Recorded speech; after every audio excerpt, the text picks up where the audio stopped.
Remember when I did the review of the DCC RPG where I hadn't read the entire book or all of the rules or really even all of the classes or races? And I still wanted to do a review because I had a pretty good idea about the distinguishing characteristics? This is the same kind of thing. I just got this book literally 2 days ago. It's a PDF. It's for free. Radiance RPG is a free RPG. It's based on the D20 system. But it incorporates a lot of alternate rules that existed prior to 4th edition, but that were being tested on purpose by Wizards of the Coast for a possible inclusion in a 4th edition. What am I talking about? Well, we'll get to them in turn, but wound points and vitality points from the Star Wars RPG, activatable abilities like Tome of Battle, things like that. Armor as DR, damage reduction, instead of armor class. This pulls from those sources and also a couple things from 4th edition, like the fact that you have a fort, ref, and will defense rather than saving throws, although they still call them saves. I will say, before we delve into any specifics, as an overall statement, I really like the ideas that were incorporated in this. I love the execution of a lot of the mechanics. But I will complain constantly about two things. One is the font, and kind of the layout in a way of those rules. And two is some of the wording of the mechanics. There was an attempt to change some words, but they're not used consistently throughout. And I, as a person, this is something that resonates with me, and so I notice it every single time it happens in the text. And it annoys me to no end. And I will say there is a third thing I'll complain about, and that is this cover. Oh my gosh. Okay, so number one, this 3D modeling, I took one course in community college, and so now I can make this kind of stuff. That's really crappy looking. That is a terrible looking title. For all of the excellent artwork that went into this book, and there's lots of art pieces that are very well done. Even if I don't particularly like the way they look, I can tell that they were very well done. This was not done by someone who knows what they're doing. Or if they thought they did, they don't. This dirigible is not, it doesn't look hand-drawn. That looks like a 3D model that was shrunk down and then kind of sprite pasted on here.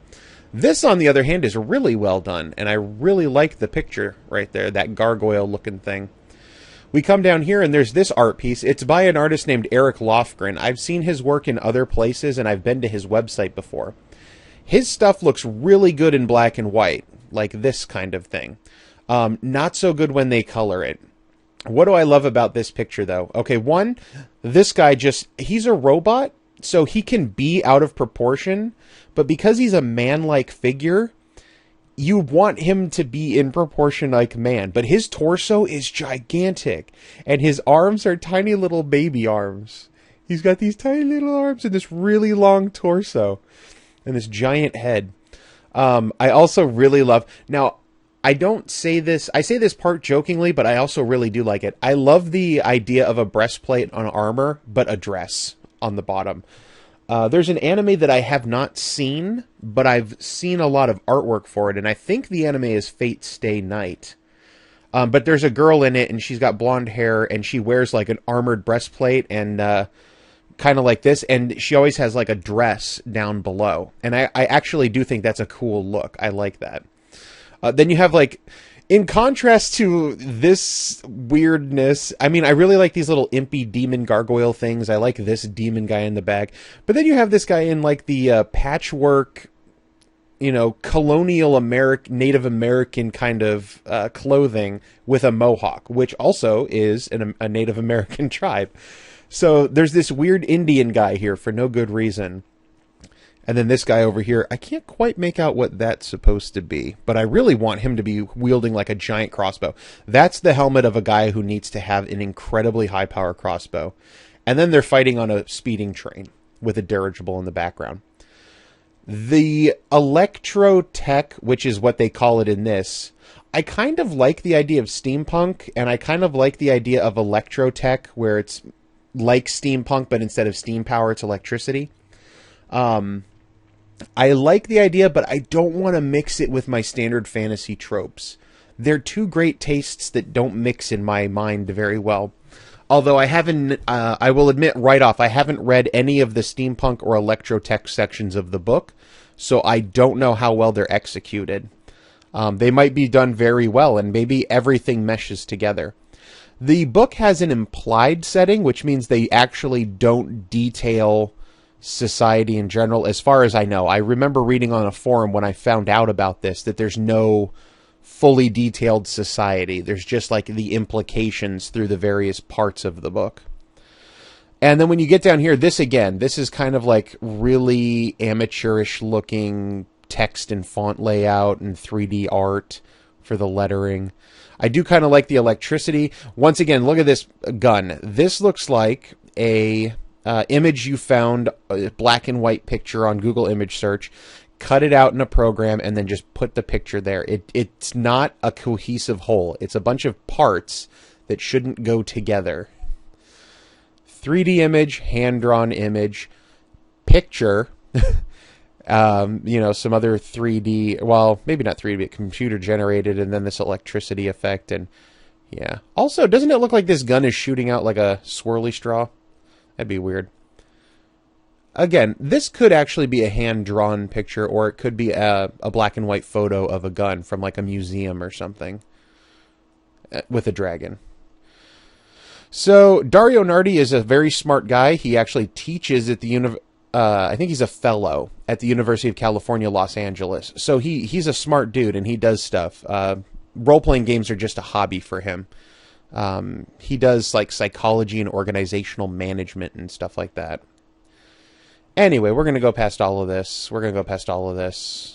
This is cool. It's probably the best piece of art in the entire book. It's the the first edition AD&D Player's Handbook cover, but in steampunk. So you have the giant idol in the background, and with the thief trying to steal one of the eyes. And then you have the adventuring group kind of figuring out what they're doing, looting a chest. And then there's these giant Cthulhu-looking mind flayer guys in the background. Illithric's clutch. So yeah, those are definitely mind flayers. We studied their rude idol, a derelict nucleonic device. Jasper dislodged the psychic crystal in its bowels. Aw. Don't take its bowel crystals. That sounds mean. There's a lot of stuff here. We're not going to go over it. Now, you can see the aesthetic they're going for. It's definitely a kind of Victorian... Actually, Call of Cthulhu has it's pretty much that same time period. So you're going to deal with airships. You're going to deal with, guns. And guns play a big part in this game. There's a whole gunslinger class. But what I want to get to, here's where it talks about different genres. And you can use this game. The entire game is modular. You can play the game without ever touching any part of it that you don't want. I'm trying to get to the character races, because they're the part that actually puts it together. Okay, here's the races. I have no clue what this ugly person is, but you'll notice that it looks completely different from the artwork before. This is a very cartoony illustration as compared to like this, which is much more of a fantasy / this looks like it was drawn over a picture of a person. That's definitely just like a trace of a person. This one has a more, role-playing kind of game appearance to it. Anyway, we have to look at this page for a second. So for races, they borrow the standard races: human, dwarf, elf, gnome, half-elf, half-orc, halfling. And then they add... excuse me. They add 4th edition races. Man, of course I gotta have the... clear my throat stuff. Well, they add some of the kind of expanded races. So there's the Aasimar. Dang it. Always gotta clear my throat. Goblin, Gripply, Hobgoblin, Kobold, Lizard Folk, Tiefling. And then they add 4th edition kind of races. So there's the Drac. And the reason why I know they're 4th edition kind of races is because they have the same abilities the 4th edition guys do. So the Drac are the dragon... what are they called?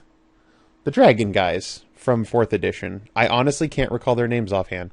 Anyway, they're the dragon people, the drow. You have the Goliath. You have the Warmech, which are Warforged. And you have some other ones like the Tengu. The Slith are Githzerai and Githyanki. The Rakasha are Rakshasa, half human offspring. Pygmies I have never read because I don't like them. They're like little fae guys. And then you have Dromites, which are these small insect people. Atlans, which are half Atlantean. But that's not the important part. The important part is you get here and you see that there's a brief description. And then this area, which is kind of offset in a box, you can kind of make out that there's a box around it, is what every human gets. So +2 to the attribute of your choice, size medium, speed 30 feet. You get 8 wound points. Your wound points are how much damage, physical damage you can take. And it's set based on your race. So your race determines how much physical, actual injury to your corporeal body you can suffer. And then on top of that, you gain vitality. Why does it need to do this while I'm talking? It doesn't do it for the most part when I'm doing Let's Plays and I'm playing the game. But as soon as I start to do a review like this, you have no idea how many times I've done one of the old videos on this channel. And this is what happens. I get junk in my throat and it won't clear out and it constantly stops me from talking. Vitality is kind of the rest of the ephemeral hit point. If you ever looked into a discussion of what exactly are hit points, and they talk about, oh, well, it's kind of getting, cuts and bruises and scrapes, but nothing that's actually going to hurt you, or it's you getting fatigued and tired and losing out a little bit of that energy, or, oh, it represents some of your luck. And so when you talk about how, a human fighter goes from having like 10 hit points at first level to 200 some hit points at 20th level, can you literally just sit there and stab a person, this 20th level fighter with a dagger dozens of times before he finally dies?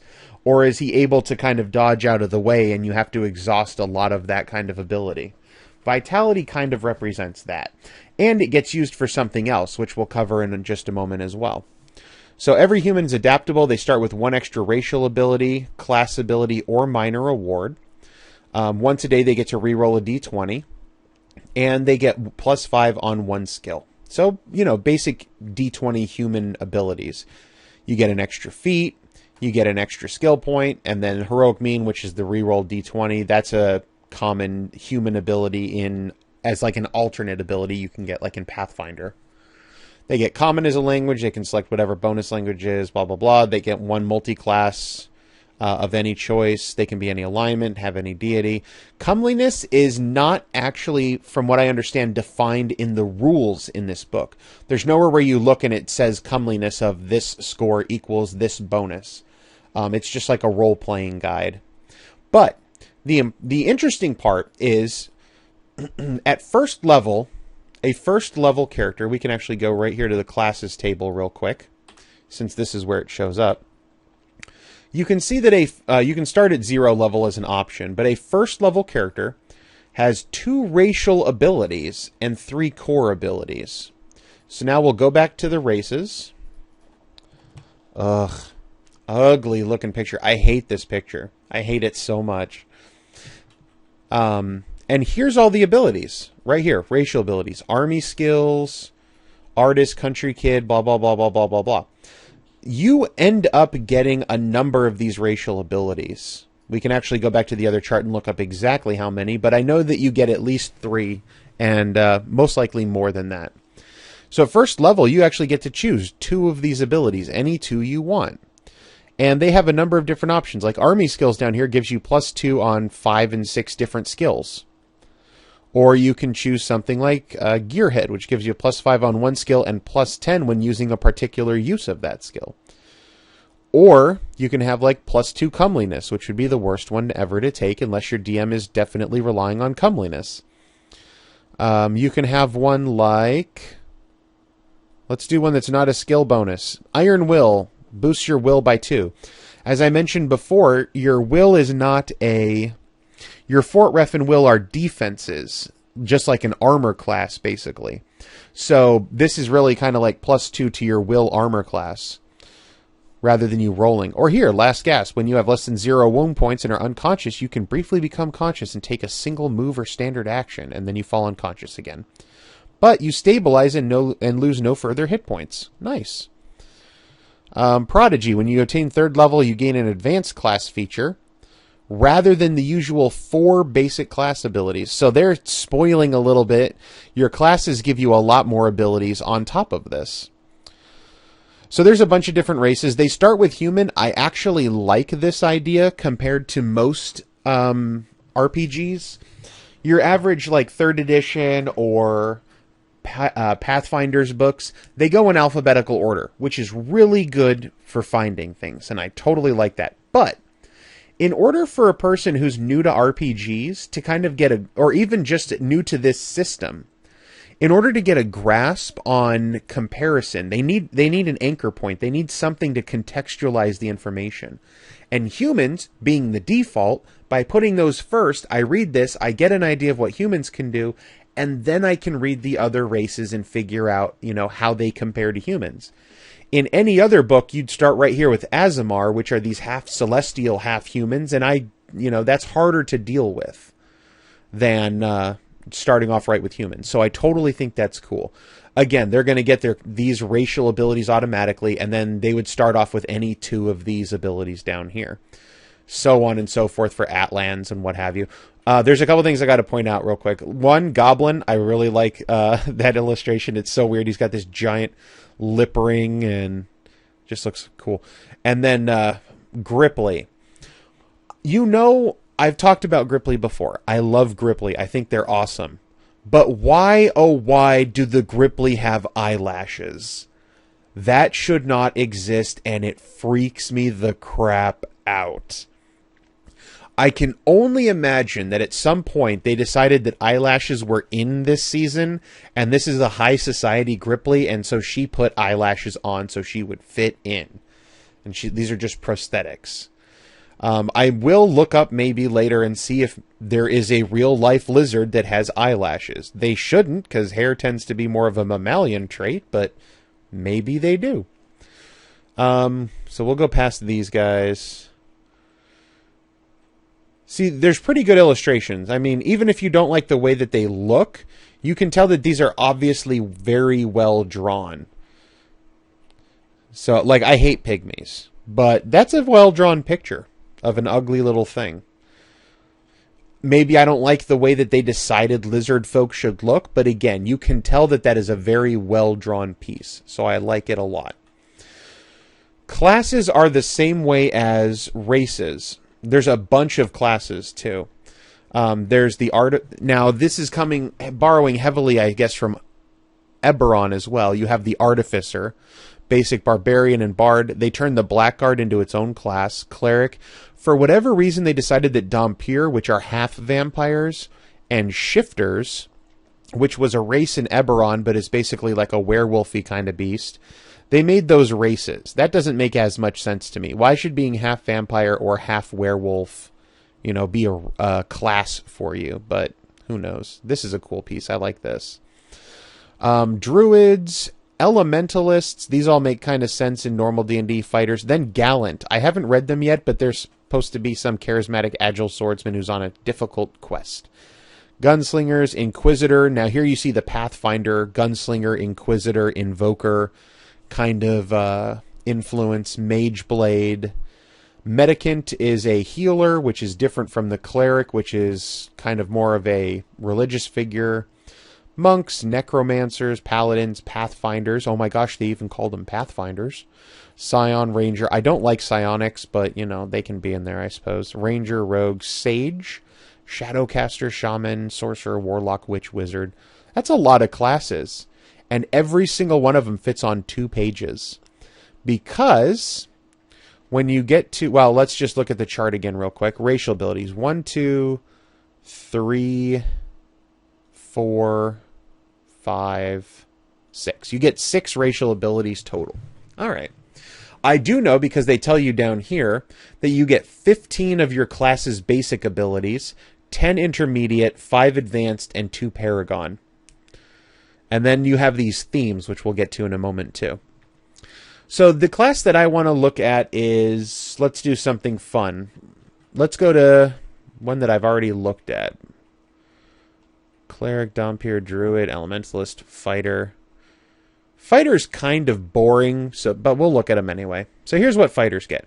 When you get first level, you get these core abilities and your class here. So their prime attribute is strength.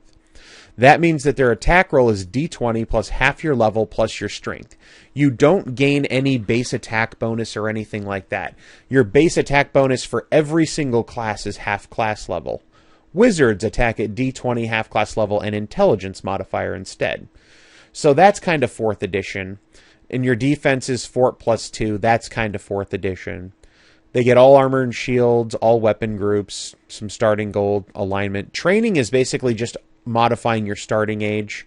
It takes 1d4 years to become a fighter, so you just add 1d4 onto your starting age for your race, and there you go. That's how old your first level character is. So core abilities. Every single fighter can, as a move action, get +2 on their next attack roll. They can rapid attack, so that makes they can take 2 attacks, but at -2 to both attack rolls. And weapon focus. You take one specific melee weapon, and you get +1 to attack and +2 damage. Attack bonuses are not very common, and that's because your defenses, for example, your fort defense, which is what you use to resist an attack from a longsword, for example. If you want to hit a fighter with your longsword, 2 fighters are fighting each other. We'll say it that way. So the first fighter swings his longsword, and he rolls a d20 plus half his level. He's level 1, so 0. Plus his strength, let's say it's got a +4. So he rolls a d20 plus 4.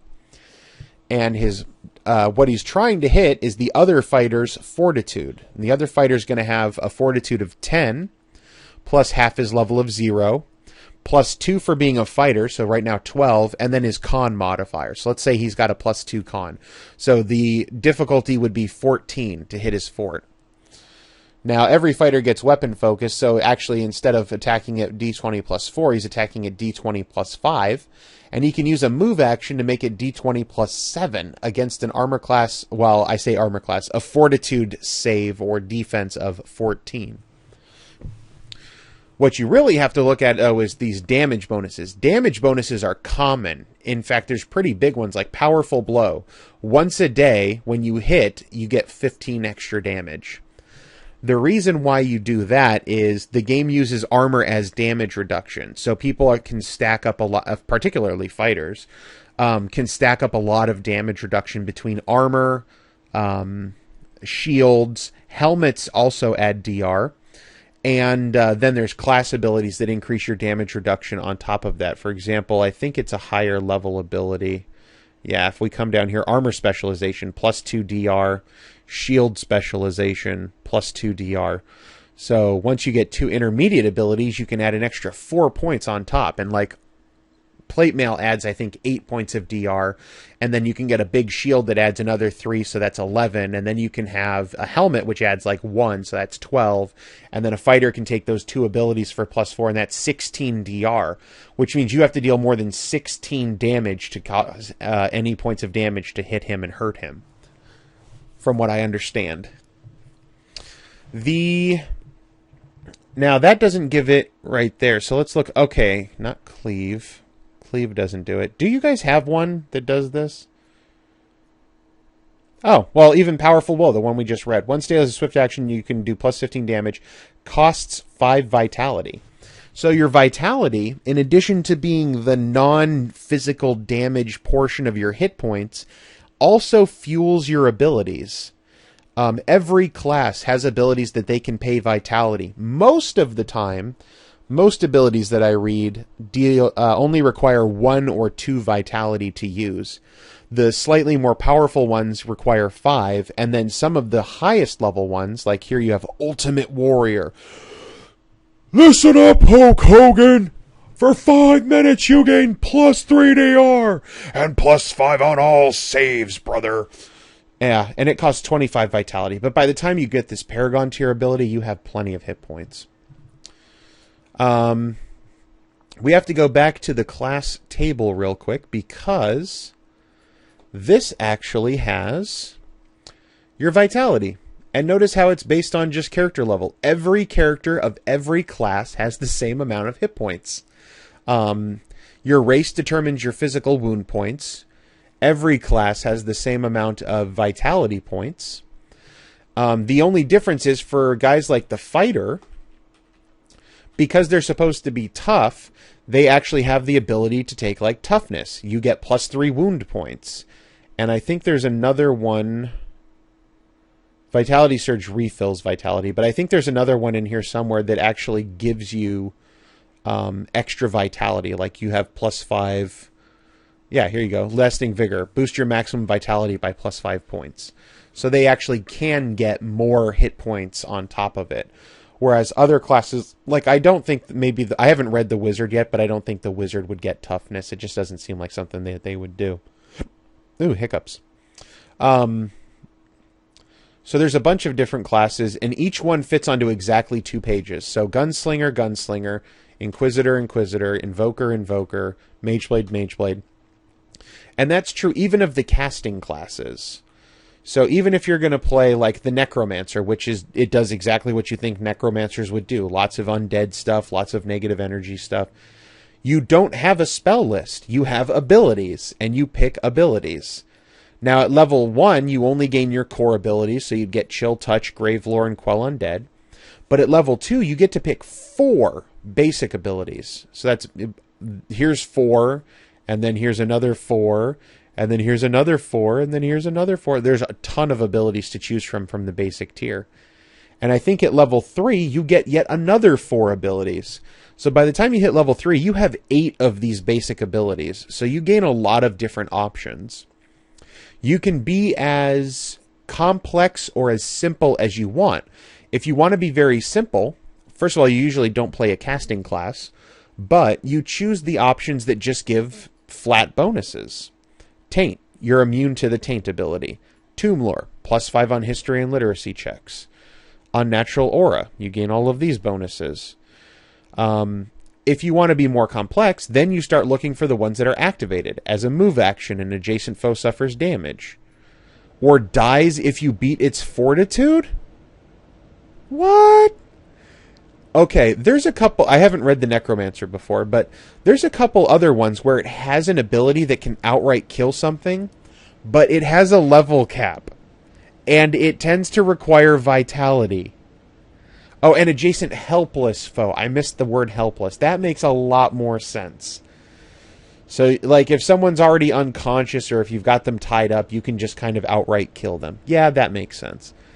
Some of the other ones, there are abilities that just automatically deal damage. There are abilities that... In fact, I know the fighter has one. It's called All You Need Is Kill. I think it's supposed to be like an all you need is skill, all you need is kill kind of pun.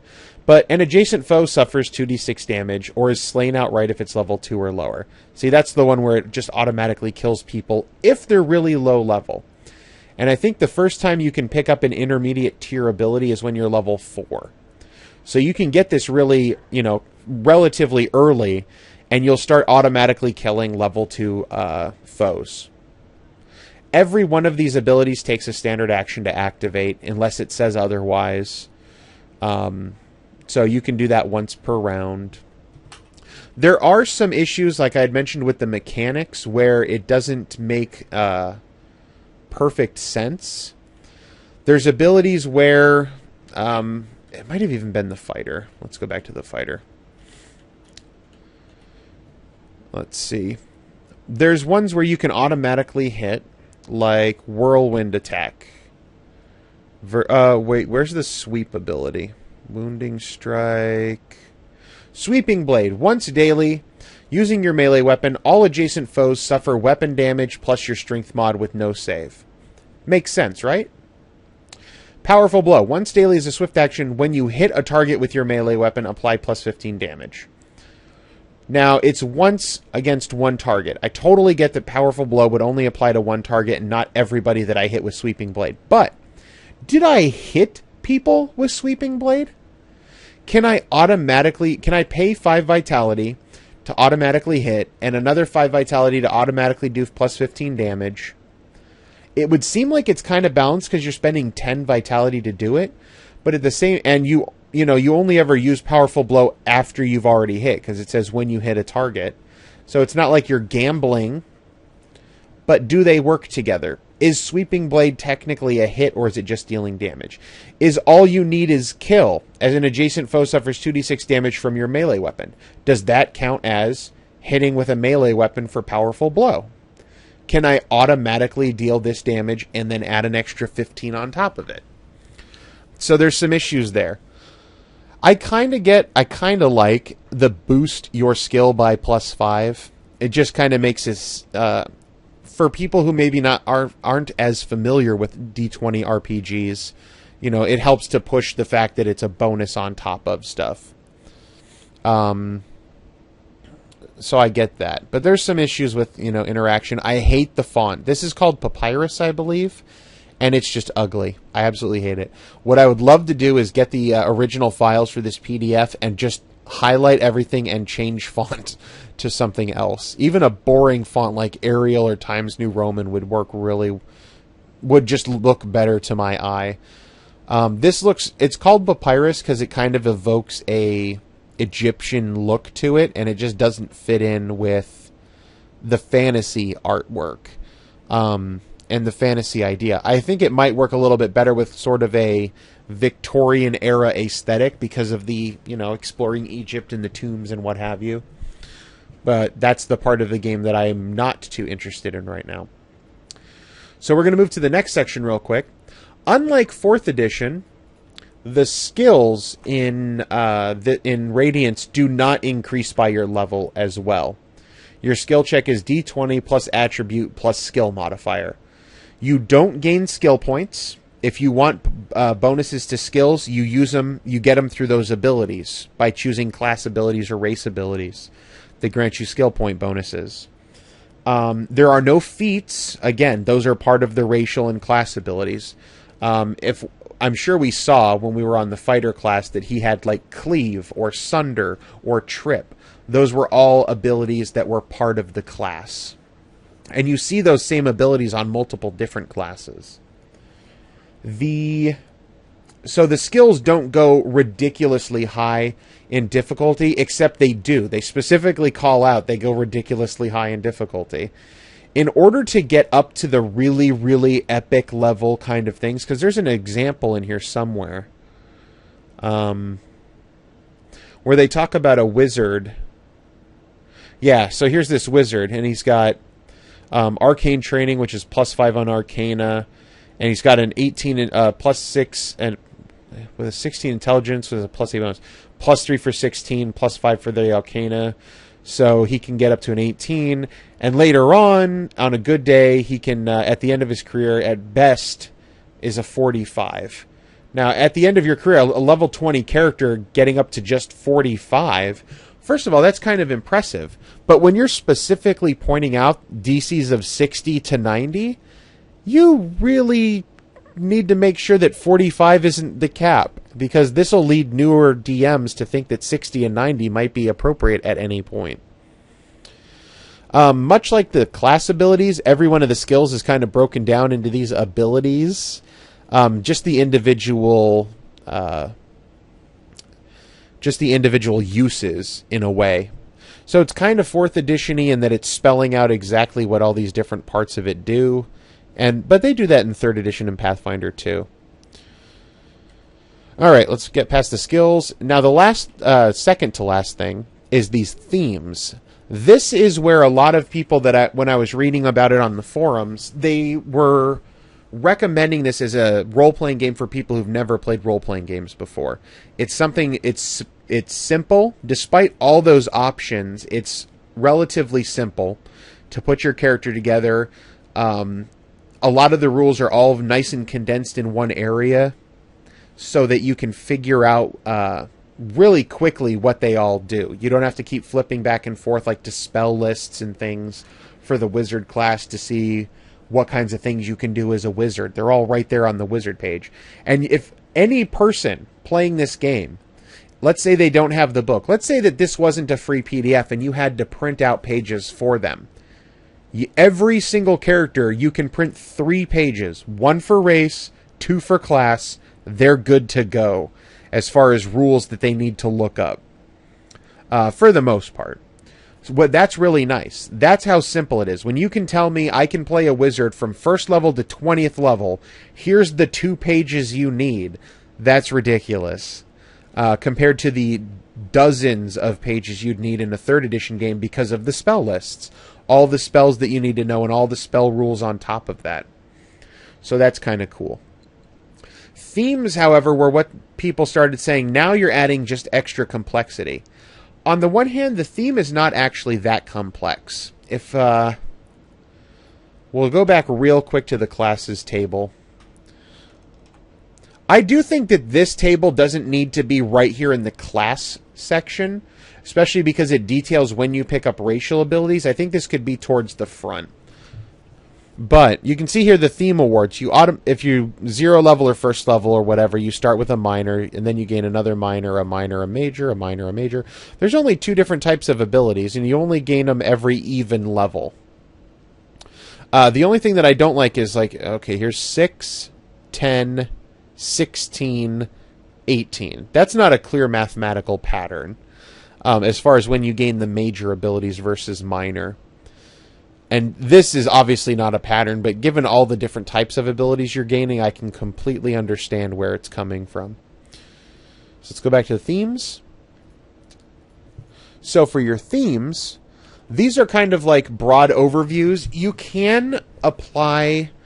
I haven't read all of the themes, but the few that I've read, you can apply any theme to any character, but they tend to fit certain ones better. Arcanist, for example, probably doesn't fit the fighter class too well. But you could probably play an Arcanist fighter if fighters get any magic abilities. And they mark all the abilities. There's a tiny little M after them if they're magical. Dilettante is a fun one if you're really well versed in the game, because it lets you start picking abilities from a bunch of different classes. That's fun.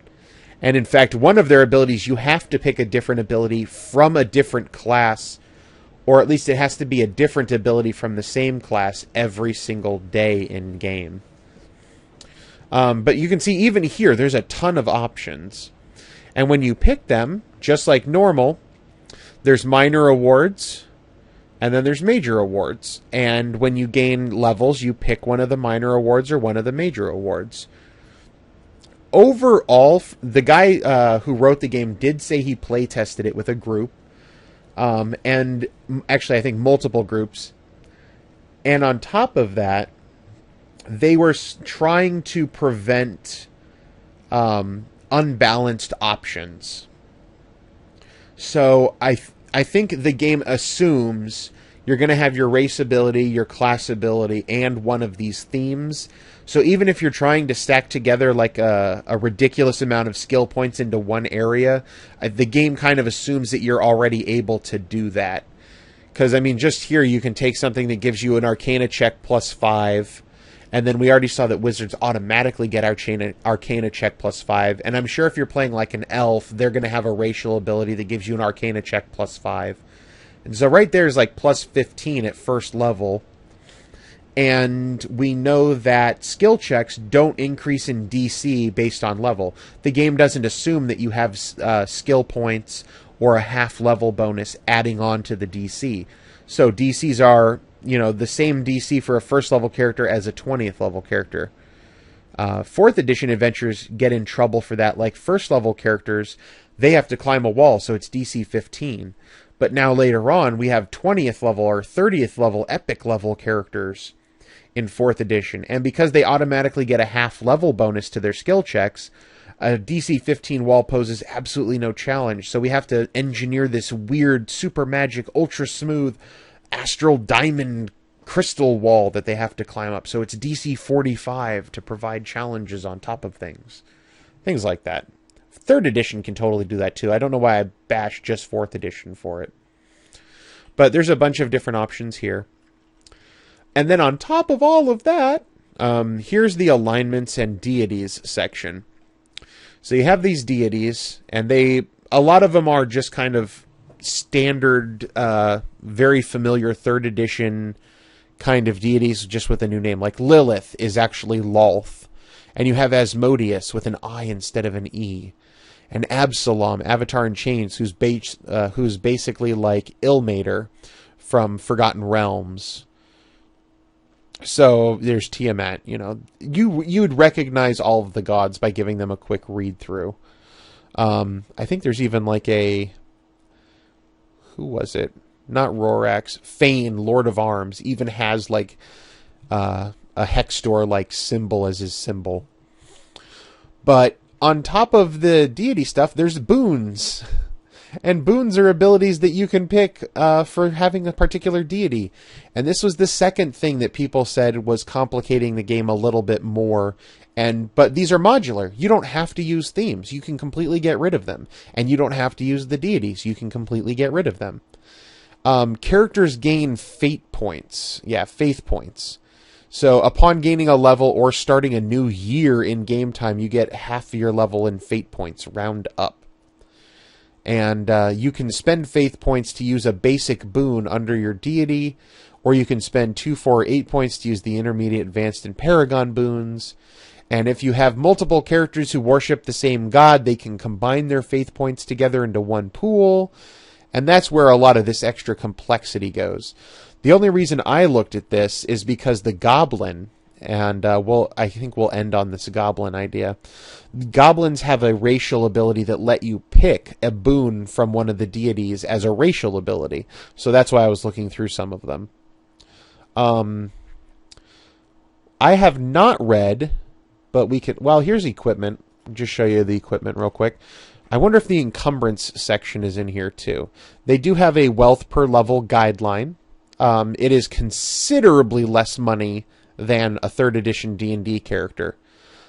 Just like if you go back and look at the character table again, the amount of experience points you need to get up through the levels is also much less than that exponentially rising 3rd edition kind of experience points.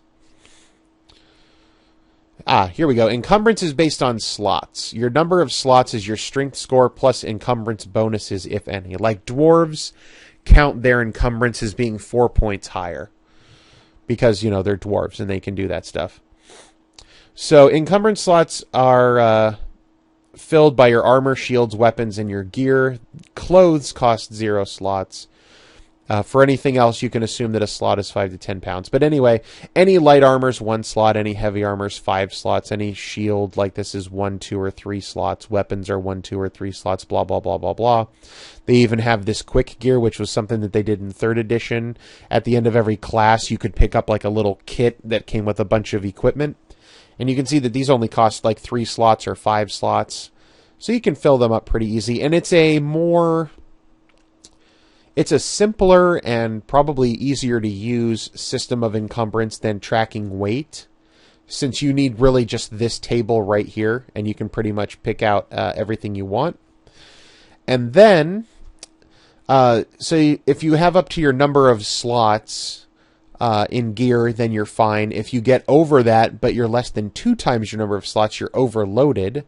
And then if you get up to 2 times your slots, then you're max load and you stop moving. Different sizes. Pretty standard stuff. Here's the armor tables. Armor is DR, so if you wear leather, shirt, or cloth, why would you wear a difference between the two? Because of hit points. And so many classes get like Sunder as an ability, or abilities that target hit points of items. So they assume, and they kind of build in the assumption that equipment will be destroyed slowly over time or during a fight. So, you know, kind of get used to it.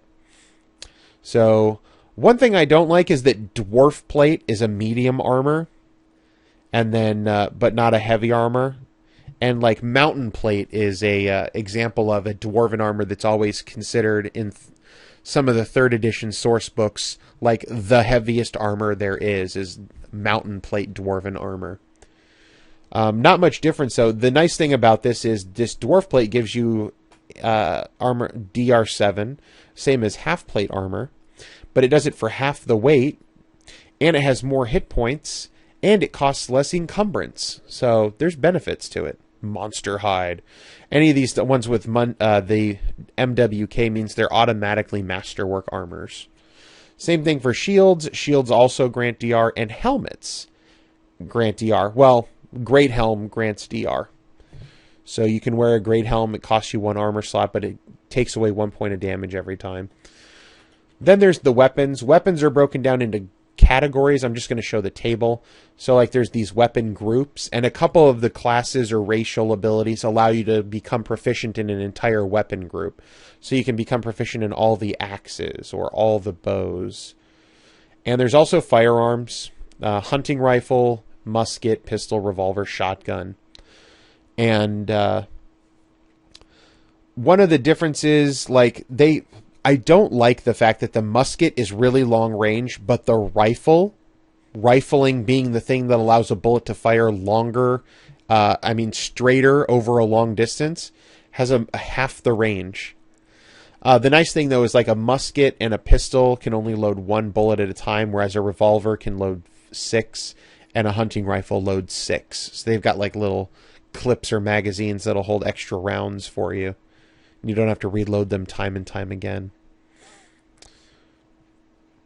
A number of classes have the ability to get all firearms as a proficiency. Automatic, well, not automatically, but it's one of their abilities. So they're well set up for that Victorian/early 1900s era when you can expect there to be adventurers going around. To give you an example of what I mean by adventurers going around, look at the picture of the Pathfinder, because he's a very good example of the kind of adventure that you can imagine these people have. There we go. This guy. Even to the point where their ability is they're automatically proficient with firearms, and their trusty weapon is a lighter medium ranged weapon or a whip. Now, given the choice that you have to choose a lighter medium ranged weapon, and you're proficient with firearms and crossbows, you're having either a crossbow or a pistol as your lucky weapon. Except it can also be medium, so you can actually make it into a musket or a shotgun. I'm a Pathfinder with a shotgun. The parts that I have not read yet are things like this, where they have the steam gear.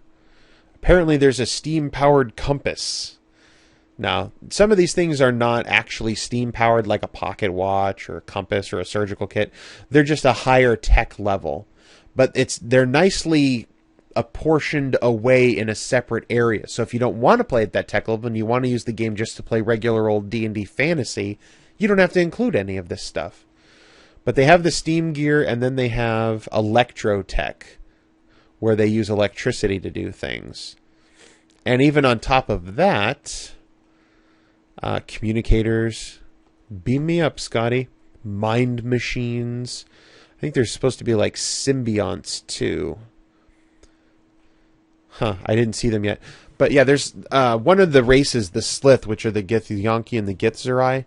They have a racial ability that mentions symbionts. So I'm sure that in somewhere in here there's the ability to like augment you by grafting something onto you. Conveniences. An electric chair is listed under conveniences. That's not at all scary. Huh. Not sure where it is, because like I said, I haven't... Flying saucer. Nice. Haven't read this section yet. It's not one of my favorite spots. Magic items are here. They're not particularly inventive, the few that I've read through. And one of the other criticisms that I saw of this book by another person is that when it comes to creation, you have to know certain abilities, like precise shot and slay living, and magic arrows. But there's no indication about which classes have them, or what. The guy was looking up an item, and he said he needed to find the ability Time Sense, and he was looking through all the races and all the classes, and he couldn't find it. And that's because Time Sense is actually one of the boons granted by one of the deities. So if you don't look in that area, you won't find Time Sense. I think the ability, the words time sense appear maybe 3 times in the whole PDF. But that is one of the benefits of it being a PDF, is you can go ahead and do a, Control F find spell ships. Here's symbionts. You can sense fine vibrations. Use your arms or hand slot. A myriad of tiny black fly hairs merge with your arms. The hairs are incredibly sensitive to vibration. So, yeah, you can get kind of really weird stuff going on. Ape gloves. Strong gorilla paws merge over your hands, and you get +5 to athletics, or +10 for actions primarily relying on your hands. What if I want to choke someone to death? Do I get +10 on the check?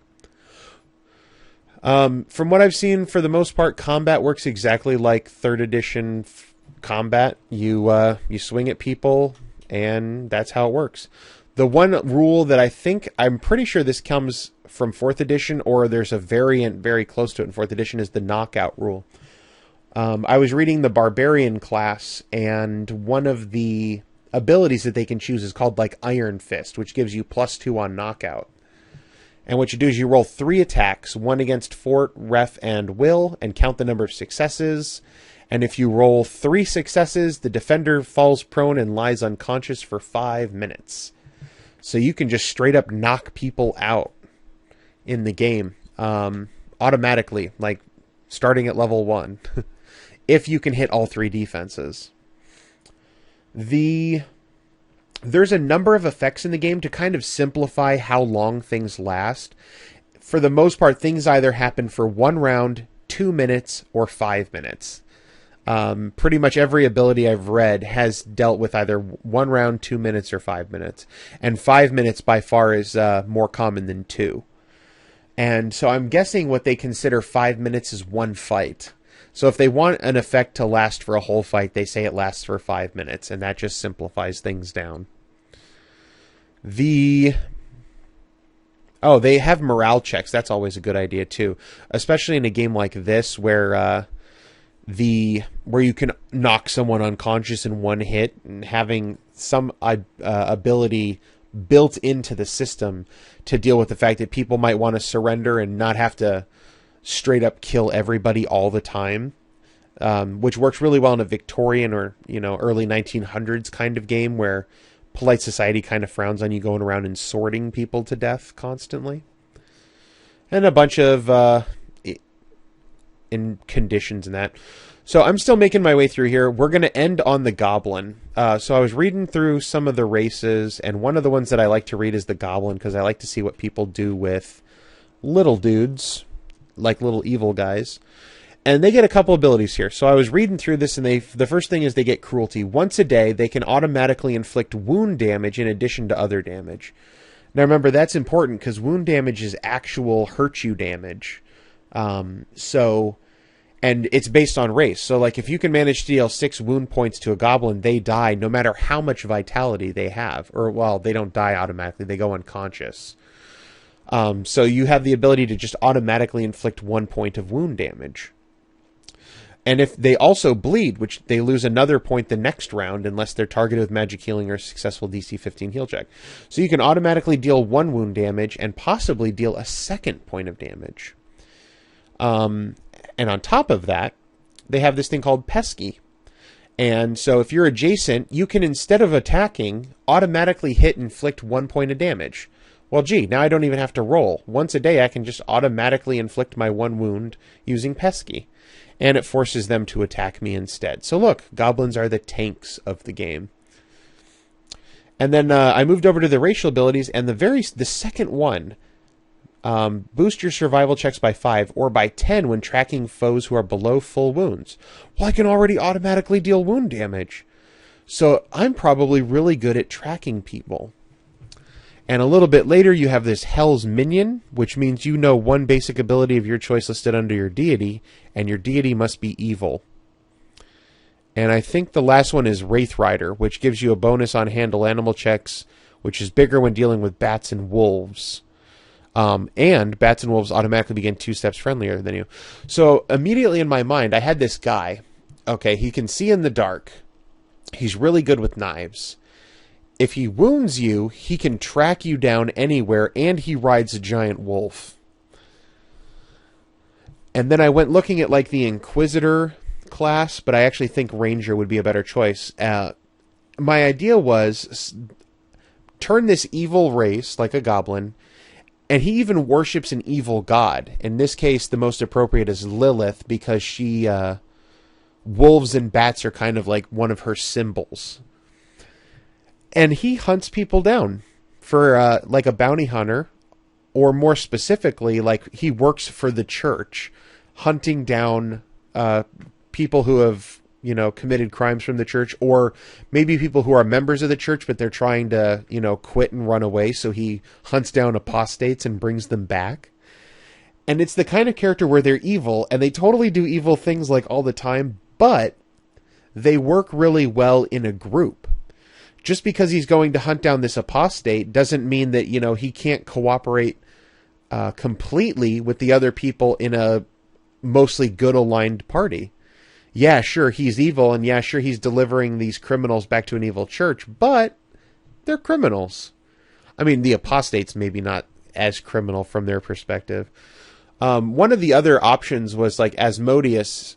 They actually have finding criminals and punishing criminals as one of their tenets of their faith. So it would have worked well there too. So that would have been a second option, is to have him be a follower of Asmodeus, and maybe pick one of the boons for that. But yeah, I really like it when I'm reading through abilities and things just start to click together and make sense. Miner. Apparently also, mining is a really big business in this game, because there's a couple races, like 4 or 5 races, that all have miner as an ability. I know goblins do, obviously dwarves do. War mechs, for some reason, are also miners. So, yeah. Kobolds are miners. I'm thinking gnomes are miners. Be surprised if elves were miners by this point. So it's a really good game, and I think you should, like I said, it's completely free. You go to radiance.rpg.com, and it's got a link to Drive-Thru RPG to get the player's guide, which is perfectly free. And then you can also get the Dungeon Master, they call it like the Game Master's Guide or the GM's Guide, which would cost money, but that's where the monsters are. Oh, when I mentioned that this game is kind of complete and kind of not, you can go to, I don't know where the monster section is. Anyway, there's these people section. I have not read this, but apparently it's one of the things that they really like. You can pick, forget the factions, don't care. Okay, people. Each of these people, I think these are still groups. Like, where's townies? There's townies. Okay. So each of the people that you come across has a certain set of skills, and they're all just kind of specialized in what they do. So if you need an archer, here's an archer. You take this townie standard stat block, and you just give them the abilities of an archer, and now you have an archer. Or you give them the ability of a bearer, and now you have this guy, you know, Nodwick. Or you have Berserker, and now you have like a crappy barbarian. Things like that. There is also a very short, let me see if I can find it. Find Ergo. 245. Okay. They don't have real monsters in here. They tell you how to create a creature, and they give you this one example of a simple robot-type creature. There's the stat block. Here's the abilities that you can apply to that stat block. But that's it. There's no other creature types. And it kind of upset me because I don't have a frame of reference to understand what an ergo is. They didn't decide to show me, you know, a very standard, like an orc or something where I could wrap my head around it. So these are the kinds of things that come up in the Game Master's Guide. There's a lot more examples of monsters. So yeah, that's the end of the video. Until next time, bye-bye.